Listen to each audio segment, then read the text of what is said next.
नमस्कार दोस्तों, good morning. एक बार क्या होता है कि जैसे ही रेलवे स्टेशन पर ट्रेन में से अचानक से सवारियां उतरने लगती है। यह बात है दिल्ली की। दिल्ली में जब सवारियां उतरने लगती है, कुछ कुछ सवारियां ट्रेन से उतर रही होती है और कुछ सवारियां ट्रेन में चढ़ने की कोशिश करती है। तो जब रेलवे स्टेशन पर प्लेटफार्म पर ट्रेन आती है तो एक बहुत ही भीड़ भरा माहौल रहता है, क्योंकि एक बहुत बड़ी सिटी है दिल्ली। तो उस दिल्ली का माहौल बहुत ही भीड़ भरा होता है। तो उसी ट्रेन में से एक लड़की एक छोटा सा सूटकेस लेकर उतरती है। वो लड़की आज इस दिल्ली में अपने आईएएस के इंटरव्यू के लिए आई हुई थी।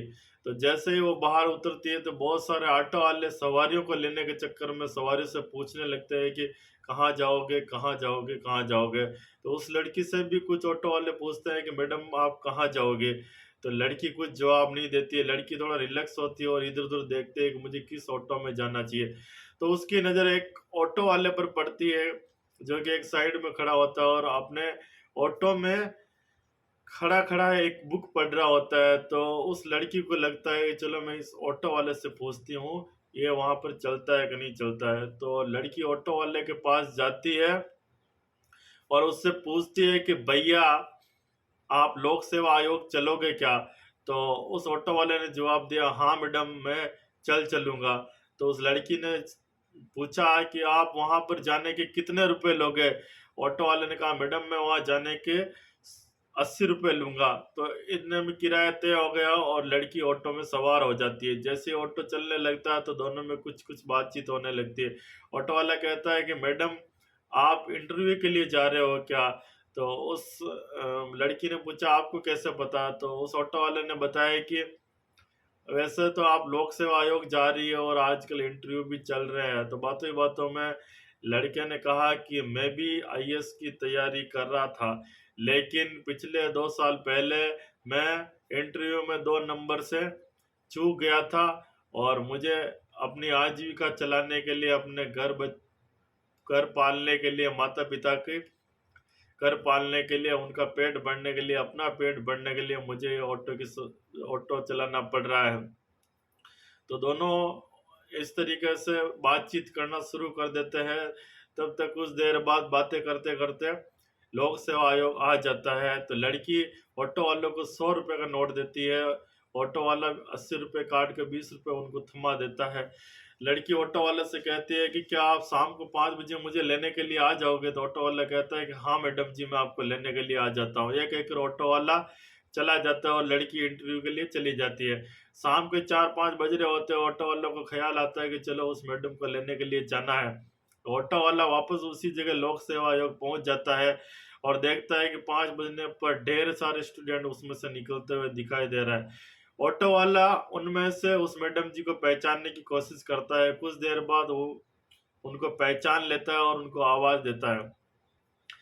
इतने में दोनों को एक दूसरे का नाम भी पता चल चुका था। लड़की का नाम सपना था और ऑटो वाले का नाम विकास था। तो वो आवाज देता है, सपना मैडम जी इधर आइए। फिर सपना मैडम आ जाती है और ऑटो में सवार हो के बैठ जाती है। ऑटो में सवार होती है तो ऑटो वाला पूछता है, मैडम आपका इंटरव्यू कैसा गया? तो सपना जी ने बताया कि मेरा इंटरव्यू बहुत अच्छा गया है, इस बार मेरा सिलेक्शन हो जाएगा। इसके बाद वो अपना मोबाइल चेक करने लगती है और देखती है ट्रेन कितनी बजे है, क्या है।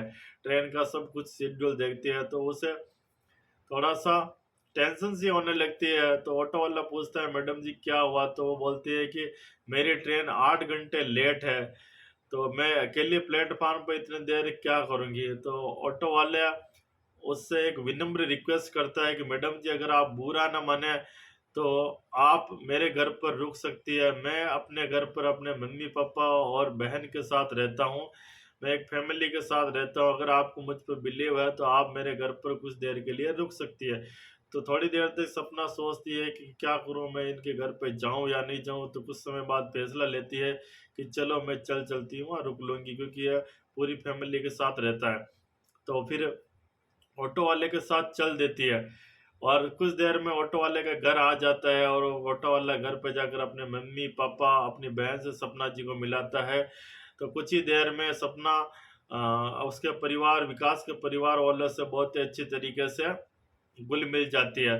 फिर ऐसे ही समय गुजरता रहता है और शाम को खाना खाने के बाद वो ऑटो वाला रेलवे स्टेशन पर उनको छोड़ने के लिए जाता है। जैसे ही छोड़ने के लिए जाता है तो सपना कहती है कि मैं तुमसे कुछ कहना चाहती हूँ।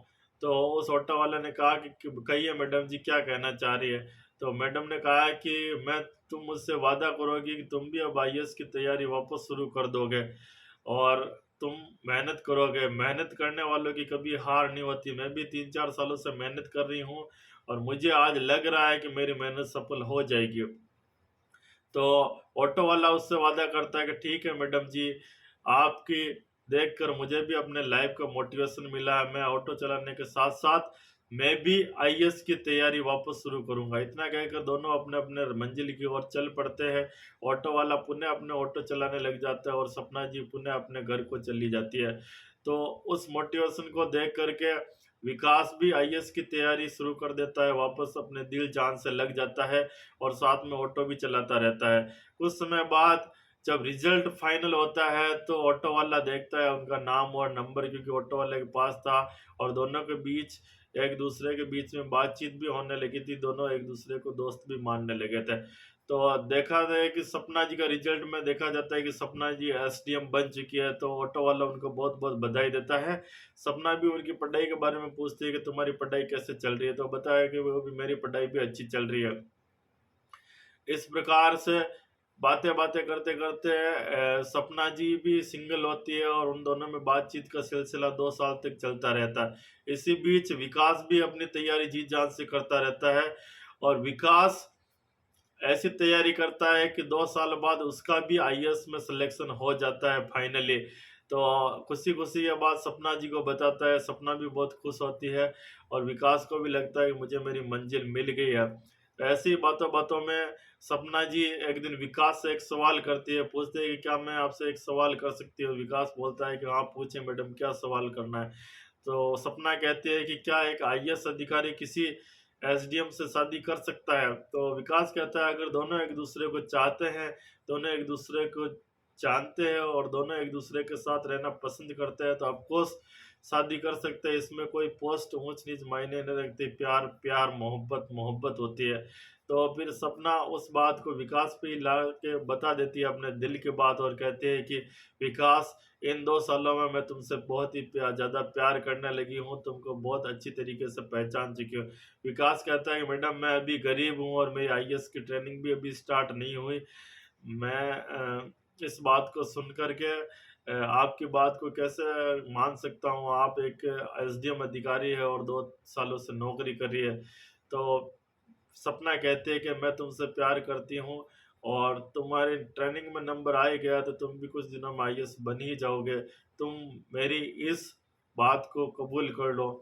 तो इस बात को सुनकर विकास की आँखों में बहुत ही खुशी के मारों आँसू आ जाता है, क्योंकि एक सपना ही वो लड़की थी जिन्होंने उसकी लाइफ में मोटिवेशन दिया था और उसकी वजह से आज उसका आईएएस में ट्रेनिंग में नंबर आ चुका है। तो विकास का एक सपना पूरा हो गया तो होने वाला था आईएएस वाला और दूसरा सपना भी पूरा होने वाला था, क्योंकि विकास भी कहीं न कहीं सपना को दिल ही दिल से अंदर ही अंदर से चाहने लगा था। दूसरा सपना था विकास का सपना को पाना। इस कहानी के अंत में ये मोड़ आता है कि विकास की सपना से शादी हो जाती है और दोनों हँसी-खुशी ज़िंदगी में जीवन जी ले रहे होते हैं और दोनों की ज़िंदगी चल रही होती है।